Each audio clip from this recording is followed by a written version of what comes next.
નમસ્કાર વિદ્યાર્થી મિત્રો, ભાગીદારી પેઢી અને કંપની વચ્ચેનો તફાવત આપણે આજના લેક્ચરમાં જોવાનો છે. ત્યાંથી સ્ટાર્ટ કરીએ. તફાવતના મુદ્દાઓમાં પ્રથમ છે સ્થાપનાની વિધિ. સરળ અને નોંધણી મરજિયાત છે, અલગ કાનૂની વ્યક્તિત્વ મળતું નથી. ભાઈ ભાગીદારી પેઢીની અંદર એની નોંધણી જે છે એ ફરજિયાત નથી, મરજિયાત છે, પર કરાવો તો હિતાવત છે. આપણે આ બધું ભણી ગયા છીએ મિત્રો. હવે માત્ર આપણે એને જે છે એનો ડિફરન્સ બિટવીન જોઈએ છીએ, તફાવત જોઈએ છીએ, પણ આના વિશે માહિતી આપણે મેળવી ચૂક્યા છીએ પ્રકરણમાં. તો ભાગીદારી પેઢીની નોંધણી જે છે એ મરજિયાત છે, કમ્પલસરી નથી. અલગ કાનૂની વ્યક્તિત્વ પણ કંપનીની જેમ ભાગીદારી પેઢીને મળતું નથી. જ્યારે કંપનીની માટે તો કે લાંબી અને અટપટી એની જે સ્થાપના વિધિ છે, નોંધણી ફરજિયાત કરાવવી પડે છે અને અલગ કાનૂની વ્યક્તિત્વ પણ મળે છે. એક કાયદાકીય વ્યક્તિનો દરજ્જો પણ એમને મળે છે. ત્યાર પછી વાત કરીએ સભ્ય સંખ્યાની. તો ભાગીદારી પેઢીની અંદર ઓછામાં ઓછા સભ્યો 2 અને કંપની ધારા 2013ની કલમ 464 મુજબ ભાગીદારી પેઢીની અંદર ભાગીદારોની સંખ્યા વધુમાં વધુ 100 એટલે કે 100થી વધુ નહીં તેવી રીતે સરકારશ્રીએ નક્કી કરી છે તે મુજબ રહેશે. હાલમાં કંપની પરચુરણ નિયમ 10 વર્ષ જે છે પરચુરણ નિયમ 10 વર્ષ 2014 મુજબ સરકારશ્રીએ ભાગીદારીઓની મહત્તમ સંખ્યા 50 નક્કી કરેલી છે. બરાબર છે મિત્રો, 100 સુધીની છૂટ છે, પણ હાલમાં મર્યાદા કેટલાની રાખી છે? વધુમાં વધુ 50. જ્યારે કંપનીની વાત કરીએ તો જાહેર કંપનીમાં ઓછામાં ઓછા 7 સભ્યો અને વધુમાં વધુ અમર્યાદિત, અને ખાનગીમાં ઓછામાં ઓછા 2 અને વધુમાં વધુ 200 સભ્યોની મર્યાદામાં છૂટ આપવામાં આવી છે. ચલો, અહીંયા બે રીતે અલગ અલગ નિયમો બતાવેલા છે તમને કે કઈ રીતના કંપનીની અંદર અને ભાગીદારી પેઢીની અંદર જે છે એ ડિફરન્સ છે. તો જાહેર કંપની હશે, સરકારી કંપની હશે, તો એમાં ઓછામાં ઓછા જે છે એ 7 મેમ્બર્સ જે છે એ કમ્પલસરી હશે અને વધુમાં વધુ સંખ્યાની કોઈ મર્યાદાઓ બતાવી નથી. જ્યારે પ્રાઇવેટ લિમિટેડ કંપની હોય, ખાનગી કંપની હોય, તો એની અંદર ઓછામાં ઓછા 2 અને વધુમાં વધુ 200 સભ્યો જે છે એ રાખવાની છૂટ આપવામાં આવશે. ત્યારબાદ કરીએ વાત મૂડીની. તો ભાગીદારી પેઢીની અંદર મૂડી પ્રમાણમાં ઓછી મેળવી શકાય છે. બરાબર છે, ભાગીદારી પેઢી જે છે એમાં મૂડી પ્રમાણમાં ઓછી મેળવી શકાય છે. કારણ શું કે ભાગીદારી પેઢીની અંદર તમે કંપનીની જેમ તેમને અલગ વ્યક્તિત્વ નથી મળતું અને એમના નામના શેર બહાર નથી પાડી શકાતા. તો કંપનીની અંદર શું છે તો કે શેર બહાર પાડી અને મોટા પાયા ઉપર મૂડી મેળવી શકાય છે. ફોર્થ વનની વાત કરીએ કે ભાઈ હિસ્સા કે હિતની ફેરબદલી. તો ભાગીદારી પેઢીની અંદર અન્ય ભાગીદારીઓની સંમતિ સિવાય ભાગીદાર પોતાના હિસ્સા કે હિતની ફેરબદલી કરી શકે નહીં. જેટલા ભાગીદારો છે એ બધાને પૂછ્યા વગર, પોતાના એની સંમતિ લીધા વગર પોતાના હિસ્સા એટલે કે પોતાનો જે ભાગ છે એ અથવા પોતાના હિતની ફેરબદલી ન કરી શકે, પોતાની જગ્યાએ અન્ય વ્યક્તિને ન મોકલી શકે. જ્યારે કંપનીની અંદર સભ્યો તેમના શેર ફેરબદલી સરળ અને મુક્ત રીતે કરી શકે છે. જોકે ખાનગી કંપનીના શેરની ફેરબદલી પર નિયંત્રણ હોય છે. ભાઈ, ખાનગી કંપનીના શેર જે હોય એના ઉપર નિયંત્રણ ફેરબદલી ઉપર છે, જ્યારે પ્રાઇવેટ કંપનીની શેરની ફેરબદલી જે છે એ સરળતાથી થઈ જાય છે. ફિફ્થ વન છે જવાબદારી. ભાગીદારી પેઢીના ભાગીદારોની જવાબદારી અમર્યાદિત હોય છે, જ્યારે મર્યાદિત જવાબદારીવાળી કંપનીના દેવા માટે શેર હોલ્ડર વ્યક્તિગત રીતે જવાબદાર બનતા નથી. આપણે કંપનીની અંદર 3 વસ્તુ જોઈ મિત્રો: શેર મૂડીથી મર્યાદિત કંપની હોય, બાંયધરીથી મર્યાદિત હોય અને અમર્યાદિત જવાબદારીવાળી હોય. તો ભાગીદારીમાં તો કમ્પલસરી બધાની જવાબદારી અમર્યાદિત હોય છે, જ્યારે કંપનીની અંદર એવું નથી. જો મર્યાદિત જવાબદારીવાળી એટલે કે શેર મૂડીથી મર્યાદિત અથવા તો કોઈપણ રીતે બાંયધરીથી મર્યાદિત કંપની હોય તો એવા સમયે કંપનીના દેવા ચૂકવવા માટે શેર હોલ્ડર વ્યક્તિગત રીતે જવાબદાર બનતા નથી. 6th વન છે સંચાલન. ભાગીદારી પેઢીની અંદર પેઢીનું સંચાલન ભાગીદારો પોતે જ કરે છે અને કંપનીની અંદર શેર હોલ્ડરો દ્વારા ચૂંટાયેલા સંચાલકો કંપનીનું સંચાલન કરે છે. આયુષ્યની વાત કરીએ તો કોઈ ભાગીદારીનું અવસાન થાય કે નાદાર થાય કે અસ્થિર મગજનો થાય તો ભાગીદારીનું વિસર્જન થાય છે. આથી આયુષ્ય ટૂંકું હોય છે.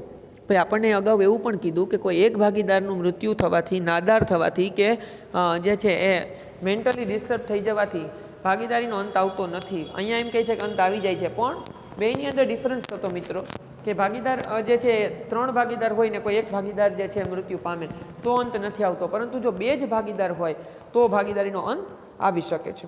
પણ અહીંયા કંપનીમાં તો શું કહે છે તમને જુઓ કે ભાઈ સભ્યના મૃત્યુ, નાદારી કે અસ્થિર મગજ થવાના સંજોગોમાં કંપનીના અસ્તિત્વનો અંત આવતો નથી. આથી આયુષ્ય લાંબુ હોય છે.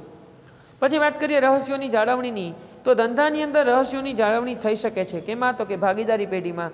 અને આમાં ધંધાના રહસ્યોની જાળવણી મુશ્કેલ બને છે, કારણ કે કંપનીએ વર્ષના અંતે પોતાના નફા અને ખોટનું સરવૈયું જાહેર કરવું પડતું હોય છે મિત્રો.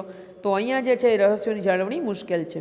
પરિવર્તનશીલતાની વાત કરીએ તો ભાગીદારી પેઢી જે છે પરિવર્તનશીલ છે, જ્યારે કંપની જે છે પરિવર્તન એમાં મુશ્કેલ છે.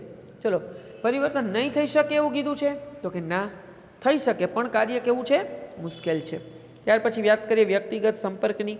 તો પેઢીના કર્મચારીઓ અને ગ્રાહકોની સાથે ભાગીદારો સીધો સંપર્ક રાખી શકે છે. વ્યક્તિગત સંપર્ક કઈ રીતે? તો કે ભાઈ ભાગીદારી પેઢીની અંદર પેઢીના જે કર્મચારીઓ છે, જે કામ કરે છે, અને જે ગ્રાહકો છે, કસ્ટમર્સ છે, એની સાથે જે કાંઈ પાર્ટનરશિપની અંદર ફોર્મમાં જોડાયેલા લોકો, એના જે સભ્યો, એ સીધો સંપર્ક ડાયરેક્ટ કોન્ટેક્ટ કરી શકે. અને કંપનીમાં તો કે આવા વ્યક્તિગત સંપર્કોનો અભાવ વર્તાય છે. કંપની ક્યાં હોય, એના માલિક એના જે છે એ ક્યાં હોય, અને તમે ક્યાંથી રહીને એના શેર ખરીદા હોય, તો એની અંદર વ્યક્તિગત સંપર્ક જે છે એ બનતો નથી, શક્ય બનતો નથી. ત્યારબાદ વિસર્જન. કરાર અનુસાર અથવા તો કાયદાકીય રીતે નક્કી કરાયેલા સંજોગોમાં કે ભાગીદારો જ્યારે ઈચ્છે ત્યારે ભાગીદારીનો અંત લાવી શકે છે. કંપનીનું વિસર્જન કાયદાનું પાલન કરીને જ થઈ શકે છે. ભાગીદારીનું વિસર્જન સરળ છે.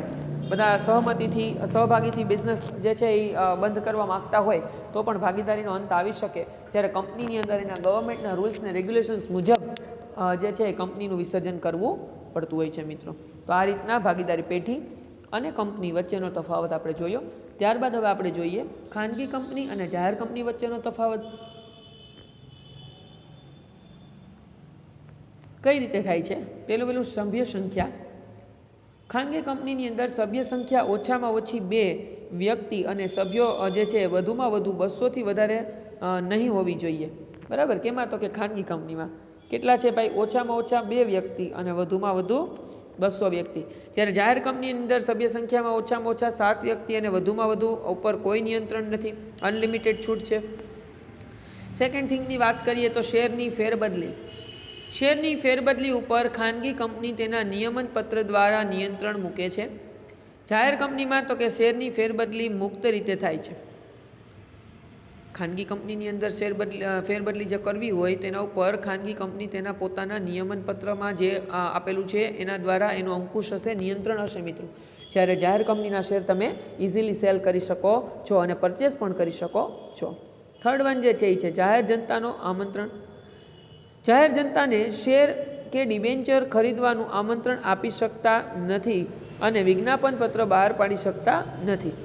ખાનગી કંપની જે છે એ સામાન્ય જનતા પાસે જે જાહેર કંપનીની જેમ શેર બહાર પાડે, એડવર્ટાઇઝમેન્ટ કરે અને શેર જે છે એ મંગાવે એવું થઈ શકતું નથી. જાહેર કંપનીની અંદર વિજ્ઞાપન પત્ર બહાર પાડી જાહેર જનતાને શેર કે ડિબેન્ચર ખરીદવાનું આમંત્રણ આપી શકે છે. ફોર્થ વન, એક વ્યક્તિની કંપની. ખાનગી કંપની એક વ્યક્તિની કંપની હોઈ શકે. એક વ્યક્તિની કંપની ડિરેક્ટર એટલે કે સંચાલક હોય તેવા એકમાત્ર સભ્ય આવે ની સાથે કરાર કરી શકાય છે. અને જાહેર કંપની એક વ્યક્તિની કંપની હોઈ શકતી નથી અને જાહેર કંપની આવો કરાર કરી શકતી નથી. પાંચમું છે સંચાલકોની સંખ્યા. ઓછામાં ઓછા 2 સંચાલકો જોઈએ ખાનગી કંપનીમાં અને જાહેર કંપનીમાં ઓછામાં ઓછા 3 સંચાલકો જોઈએ, જેમાં એક મહિલા સંચાલક અનિવાર્ય હોય છે. ભાઈ એક કમ્પલસરી જે છે લેડીઝ રાખવા પડશે. પછી છે કંપનીનું નામ. મર્યાદિત જવાબદારીવાળી કંપની હોય તો એ નામની પાછળ પ્રાઇવેટ લિમિટેડ શબ્દનો અને અમર્યાદિત જવાબદારીવાળી કંપની હોય તો પ્રાઇવેટ શબ્દનો નામની પાછળ ઉપયોગ કરવો પડે છે મિત્રો. ફરી પાછું એકવાર સમજાવું. મર્યાદિત જવાબદારીવાળી જો ખાનગી કંપની હોય તો નામની પાછળ પ્રાઇવેટ લિમિટેડ, અને અમર્યાદિત જવાબદારીવાળી ખાનગી કંપની હોય તો પ્રાઇવેટ શબ્દ લખવો પડે છે. બરાબર. જવાબદારી અમર્યાદિત હોય તો પ્રાઇવેટ, લિમિટેડ શબ્દ નીકળી જશે. બરાબર. અને મર્યાદિત જવાબદારી હોય તો પ્રાઇવેટ લિમિટેડ શબ્દ રહેશે. જ્યારે જાહેરની અંદર વાત કરીએ તો કે ભાઈ મર્યાદિત જવાબદારીવાળી જો કંપની જાહેર કંપની હોય તો નામની પાછળ લિમિટેડ શબ્દ લખવાનો રહે છે. ત્યારબાદ છે નિયમનપત્ર. નિયમનપત્ર તૈયાર કરી અને કંપની રજિસ્ટર સમક્ષ નોંધણી કરાવવી ફરજિયાત છે મિત્રો. નિયમનપત્ર તૈયાર કરી અને ખાનગી કંપનીએ રજિસ્ટર સમક્ષ નોંધણી કરાવવી અનિવાર્ય છે. જ્યારે જાહેર કંપનીની વાત કરીએ તો નિયમનપત્ર તૈયાર કરેલ ન હોય તેવા સંજોગોમાં કંપનીના પરિશિષ્ટ 1માં નિર્દિષ્ટ કરાવેલ નમૂનાની અંદર એટલે કે મોડેલની અંદર આર્ટિકલ આપોઆપ લાગુ પડી જાય છે. એટલે થોડા એવા જે છે રૂલ્સની અંદર થોડો જે ચેન્જીસ છે બેયની અંદર, બાકી મહદઅંશે બધું માન છે. લઘુત્તમ ભરણાની વાત કરીએ તો લઘુત્તમ ભરણાની જોગવાઈ લાગુ પડતી નથી, કારણ કે એ પોતાના શેર બહાર નથી પાડી શકતા. જાહેર કંપનીમાં તો કે લઘુત્તમ ભરણાની જોગવાઈ લાગુ પડે છે. લાસ્ટ વન, નવા શેર બહાર પાડવામાં આવે તો કંપનીના વર્તમાન સભ્યો સિવાય અન્ય વ્યક્તિને શેર આપી શકે છે. ભાઈ નવા શેર બહાર પાડવામાં આવે તો કંપની વર્તમાન સભ્યો સિવાય અન્ય વ્યક્તિને શેર આપી શકે છે. જ્યારે જાહેર કંપનીમાં તો કે નવા શેર બહાર પાડવામાં આવે ત્યારે પ્રથમ દરખાસ્ત કંપનીના વર્તમાન સભ્યોને કરવી પડે છે. પહેલો ચાન્સ કોનો? તો કે જેના ઓલરેડી જે તમારા શેર ધારકો છે એને વધારે ઇન્વેસ્ટમેન્ટ કરવું હોય તો પ્રથમ ચાન્સ તમારે એને આપવાનો થાય. સેકન્ડ ચાન્સ જે છે એ બીજાને આપવાનો થાય છે. ઓકે, તો આ રીતના જાહેર અને ખાનગીની અંદર ડિફરન્સ જોવા મળશે. થર્ડ વન જે છે સહકારી મંડળી અને કંપની વચ્ચેનો તફાવત જોઈએ. કઈ રીતના સહકારી મંડળી અને કંપની, પહેલાં અર્થ જોઈએ. પોતાની આર્થિક સ્થિતિમાં સુધારો કરવા સમાનતાના ધોરણે સ્વૈચ્છિક રીતે સંગઠિત થયેલી વ્યક્તિઓનું મંડળ છે. ફરી પાછું રિપીટ કરું છું. પોતાના આર્થિક સ્થિતિમાં સુધારો કરવા અને સમાનતાના ધોરણે સ્વૈચ્છિક રીતે સંગઠિત થયેલી વ્યક્તિઓનું મંડળ છે.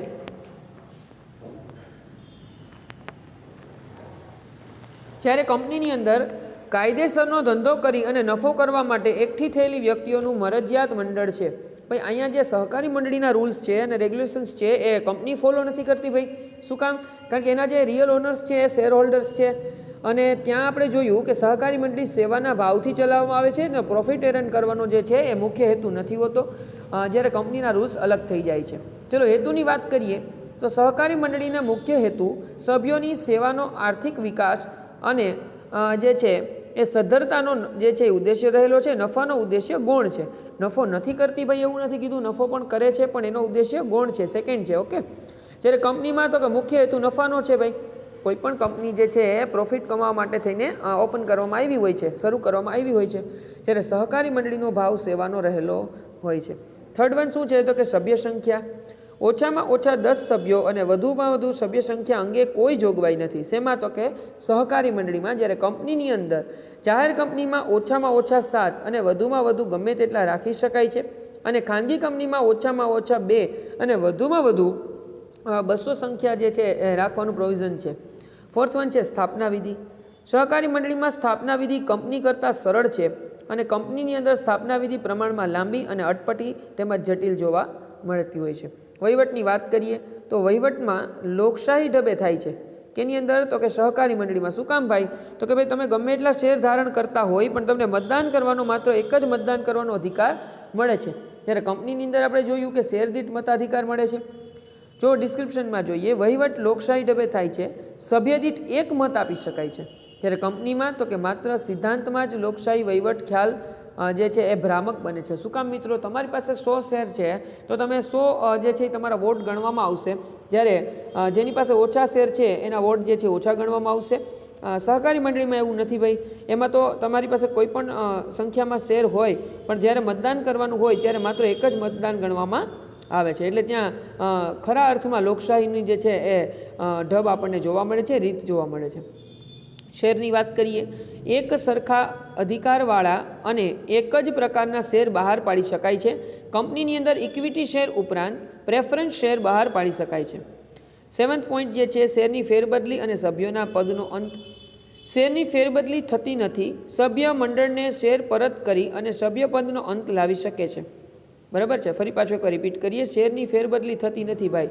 કેમાં? સહકારી મંડળીમાં. સભ્ય મંડળીને શેર પરત કરી અને પોતાના પદનો અંત લાવી શકે.